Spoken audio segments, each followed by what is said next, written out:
مولانا احمد بریلوی صاحب ملفوظات حصہ اول صفحہ 97 پر جو بک کارنر سے شائع ہوئی ہے اس پر ایک واقعہ سنا رہے ہیں اپنے کسی چاہنے والے کو.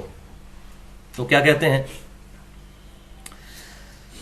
ایک مرتبہ سیدنا جنید بغدادی دریائے دجلہ پر تشریف لائے اور یا اللہ کہتے ہوئے اس پر زمین کی مثل چلنے لگے. دریائے دجلہ پر آئے اور یا اللہ کہا اور دریا کے اوپر چلنا شروع کر دیا.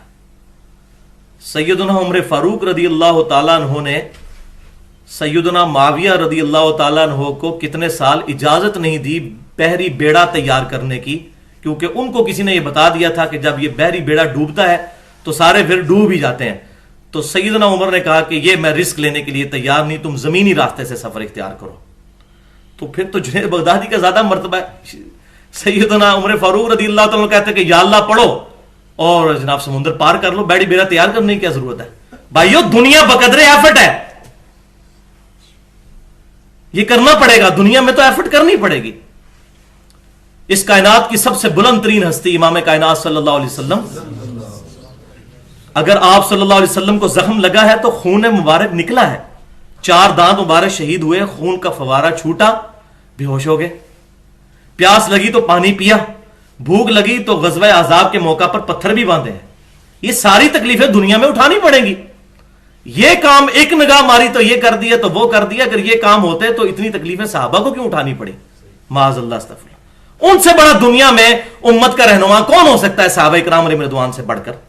تو یا پھر کہہ دیں کہ ان بزرگوں کے درجے جو ہے صحابہ سے بڑھ کے تھے معاذ اللہ. تو سیدنا جنید بغدادی دریا دجلہ پر تشریف لائے اور یا اللہ کہتے ہوئے اس پر زمین کی مثل چلنے لگے. ایک شخص نے عرض کی کہ میں کس طرح ہوں؟ تو انہوں نے کہا تو یا جنید کہتا ہوا چلا. اے دیکھتا یہ یہاں بات ختم نہیں ہوئی ہے، اس کا ابھی ڈراپ سین آنا ہے آگے. اس نے یہی کہا اور دریا پر زمین کی طرح چلنے لگا. تو بھائی اگر یہی ہے تو کوئی دنیا میں ایک تو صحیح العقیدہ مسلمان موجود ہوگا نا بقول ان کے، تو لائیں یا جنید پڑھ کے ہمارا یہ دریائے جہلم پار کر کے کو بتائے، یا کہہ دیں کہ دنیا میں کوئی بھی نہیں موجود اس وقت. کہتے ہیں نا یہ اولیاء اللہ سے بقول ان کے، اولیاء ہی کہنا چاہیے، اللہ تو اولیاء اللہ کا تو اللہ کو پتا ہے. تو یہ اولیاء یہ ہیں تو کوئی دنیا میں ولی موجود ہوگا یا جنید کہہ کہ یہ بلکہ نالا پار کر کے بتا دے.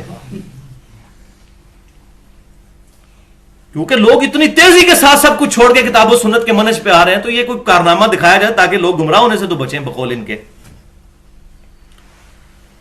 اس نے یہی کہا یعنی یا جنید اور دریا پر زمین کی طرح چلنے لگا. واہ جی واہ.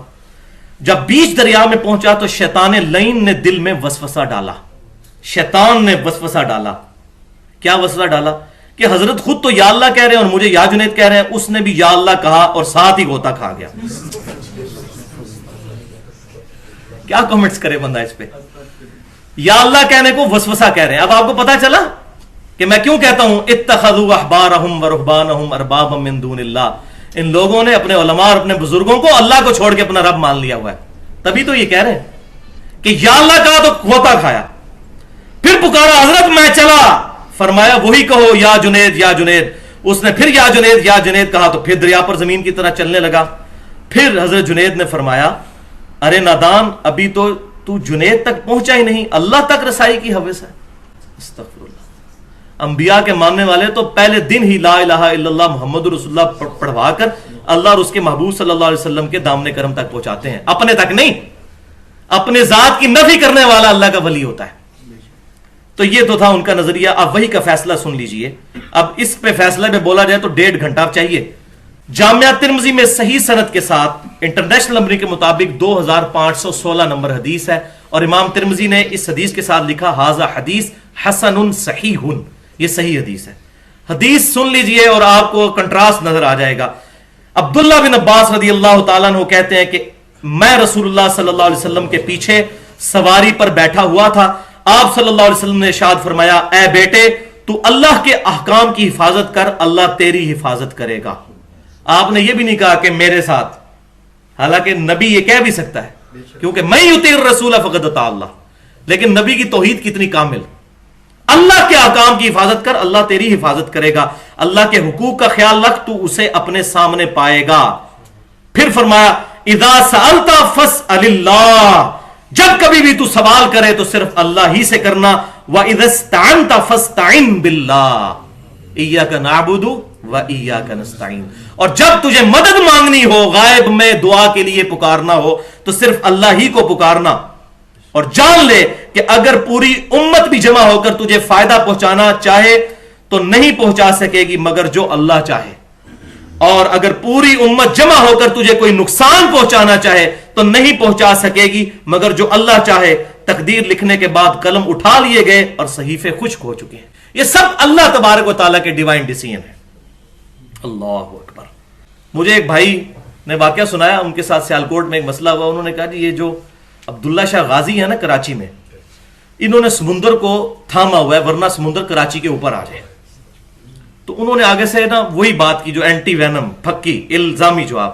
انہوں نے کہا کہ دنیا میں کوئی بڑے سے بڑا بزرگ زندوں یا مردوں میں موجود ہے، اس کو میرے سامنے لاؤ، میں اس کو 4 جگ پانی کے پلاتا ہوں، نمک والے پانی کے، پھر اس کی شرمگاہ آگے سے باندھ دیتا ہوں، وہ اپنا پیشاب مجھے روک کے بتا دے. جو یہ کہتا ہے میں نے سمندر روکا ہوا ہے. وہ روک سکتا ہے اپنا پیشاب؟ نہیں، پیشاب نہیں روک سکتا. اور جو بندہ اپنا پیشاب نہیں روک سکتا وہ سمندر کو کیسے روک سکتا ہے؟ ہاں دعا الگ چیز ہے، دعا بالکل الگ چیز ہے. اور دعا میں یہ نہیں کہا جاتا اس نے روکا ورنہ تو یہ شرک ہو جائے گا. دعا میں تو کہا جاتا ہے دعا کی، اور وہ اللہ کی مرضی جس نے قبول جس کی ہو یا نہ ہو. دعا بالکل ڈیفرنٹ چیز ہے، اس کے ساتھ مکس نہ کریں. والعیاذ باللہ تعالی. تو اگر یہ ٹل جائیں تو ان میں سے کوئی ایک بھی ایسا نہیں جو اس کو تھام سکے. انہ کان حلیما غفورا. بے شک اللہ تعالیٰ حلم والا ہے اور معاف کرنے والا ہے. کیا مطلب؟ اتنے بڑے بڑے یہ لوگ دعوے کرتے ہیں اللہ کا حلم ہے کہ وہ سن رہا ہے کہ فلانا بزرگ چلا رہا ہے جناب، یہ جو ہے وہ گورنر پنجاب جو ہے وہ علی بن عثمان حجویری صاحب ہیں، اور سندھ جو ہے فلانے بزرگ کے حوالے ہے، اور یہ فلاں بزرگ کے حوالے ہے. والعیاذ باللہ تعالی. انہ کان حلیما غفورا. اللہ حلم فرمانے والا ہے. ورنہ وہ سورہ مریم کے اندر آیات ہے نا کہ اگر زمین کے آسمان کے پہاڑوں کے احساسات ہوتے، قریب ہے کہ آسمان پھٹ پڑے اور زمین شک ہو جائے اور پہاڑ ریزہ ریزہ ہو جائے، اندعوا للرحمن ولدا، کہ یہ کہتے ہیں کہ رحمان نے بیٹا چنا. اگر زمین و آسمان اور پہاڑوں کے احساسات ہوتے تو پھٹ پڑتے ان کے اوپر کہ اتنی بڑی بڑی باتیں اللہ تبارک و تعالیٰ کے خلاف یہ کر رہے ہیں. وہ جی شاہ شمس تبریز نے جناب سورج نو کیا تو بھی شمس تے میں بھی شمس، ادھر آتے منو ہے بوٹی پون دے، تیرا نام بھی جو ہے وہ شمس ہے، میرا نام بھی شمس ہے، قریب آ تو یہ بوٹی میں نے بھوننی ہے. ان کو تو بھائیو سائز ہی نہیں پتا تھا کہ سورج کیا بڑی بلا ہے. وہی بات ہے انہ کان حلیما غفورا. یہ اللہ کا حلم ہے کہ برداشت کیے ہوئے.